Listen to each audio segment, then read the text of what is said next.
Assalamualaikum warahmatullahi wabarakatuh. Selamat datang kembali di CC YouTube channel. Semoga informasi yang kami sajikan ini bisa bermanfaat untuk kita semua. Selamat menonton.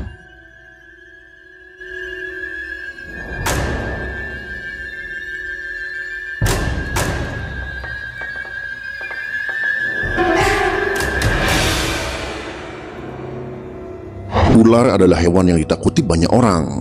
Ular memiliki bentuk tubuh panjang yang bisa berjalan dengan sangat cepat dengan cara menjalar.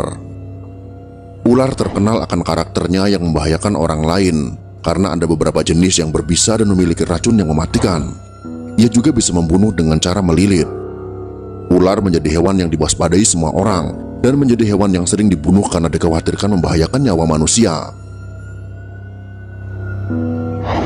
Hukum membunuh ular dalam Islam.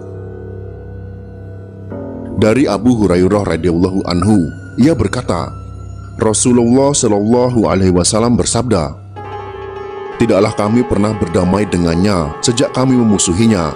Maka barang siapa yang membiarkannya lantaran rasa takut, maka ia tidak termasuk golongan kami." Hadis riwayat Abu Daud.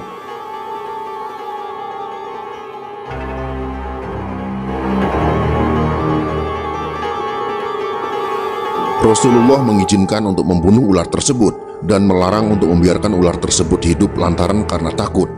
Sehingga dari hadis ini jelas bahwa hukum membunuh ular dalam Islam adalah halal, bukan termasuk dosa yang tak terampuni. Boleh dilakukan jika memang membahayakan nyawa dan dengan niat melindungi diri. Membiarkannya karena rasa takut justru tidak diperbolehkan, karena dikhawatirkan akan membahayakan nyawa orang lain. Mari langsung saja kita bahas kisah tentang ular yang merindukan Rasulullah Shallallahu alaihi wasallam dan menunggu kehadiran beliau di Gua Thur. Berikut ini adalah kisahnya.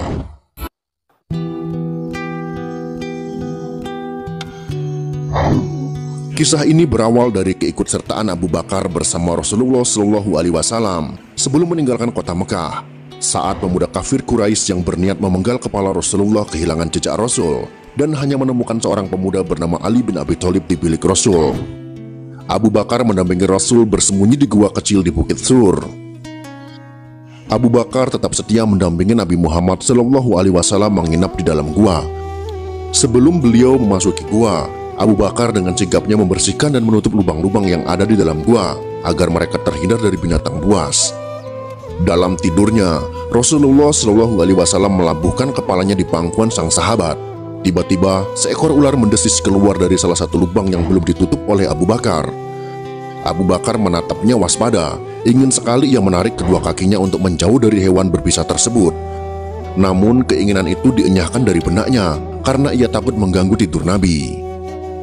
Abu Bakar menutup lubang itu dengan salah satu kakinya, lalu ular itu menggigit pergelangan kaki Abu Bakar.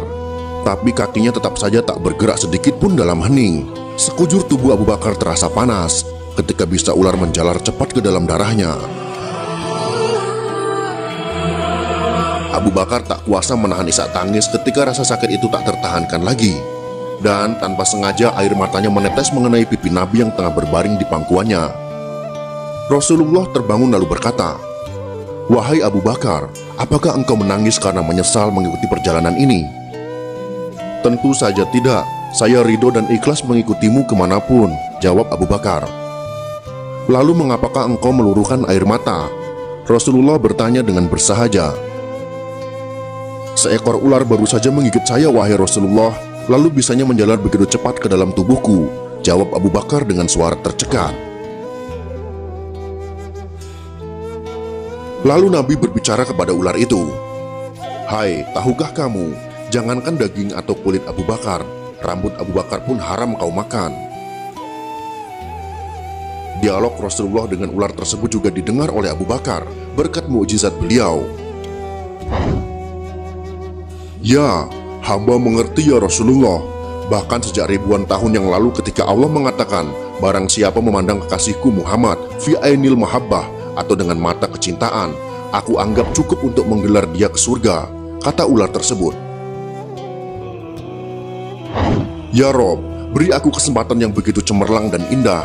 Aku ingin memandang wajah kekasihmu fi ainil mahabbah," lanjut ular tersebut. Lalu apa kata Allah Subhanahu wa ta'ala? Silahkan pergi ke Jabal Sur, tinggal di sana, kekasihku akan datang pada waktunya, jawab Allah Subhanahu wa Ta'ala. Ribuan tahun aku menunggu di sini, aku digodok oleh kerinduan untuk jumpa engkau Muhammad. Tapi sekarang ditutup oleh kaki Abu Bakar, maka kugigitlah dia. Aku tak ada urusan dengan Abu Bakar, aku ingin ketemu engkau wahai Muhammad, jawab ular tersebut. Lihatlah ini, lihatlah wajahku, kata Rasulullah Shallallahu Alaihi Wasallam. Dan sang ular dari Gua Thur pun memandang wajah Nabi penuh dengan rasa cinta dan rindu. Tanpa menunggu waktu, dengan penuh kasih sayang, Rasulullah Shallallahu Alaihi Wasallam meraih pergelangan kaki Abu Bakar. Dengan mengagungkan nama Allah Subhanahu Wa Taala, Sang Pencipta semesta, Nabi Muhammad Shallallahu Alaihi Wasallam mengusap bekas gigitan itu dengan ludahnya. Maha suci Allah, seketika rasa sakit itu pun hilang tak berbekas. Gua Thur pun kembali ditelan senyap. Kini giliran Abu Bakar yang beristirahat dan Rasulullah Shallallahu Alaihi Wasallam yang berjaga. Abu Bakar menggelengkan kuat-kuat ketika Nabi menawarkan pangkuannya untuk beristirahat. Tak akan rela dirinya membebani pangkuan penuh berkah itu. Inilah sikap yang ditunjukkan oleh Abu Bakar As-Siddiq radhiyallahu anhu sebagai seorang sahabat kepercayaan Rasulullah Shallallahu Alaihi Wasallam yang merelakan semua yang dimilikinya demi keselamatan dan perjuangan dakwah Rasulullah Shallallahu Alaihi Wasallam. Bahkan ia merelakan nyawanya terancam demi menemani Rasulullah Shallallahu Alaihi Wasallam. Semoga kisah ini bisa bermanfaat untuk kita semua. Wallahu a'lam bishawab.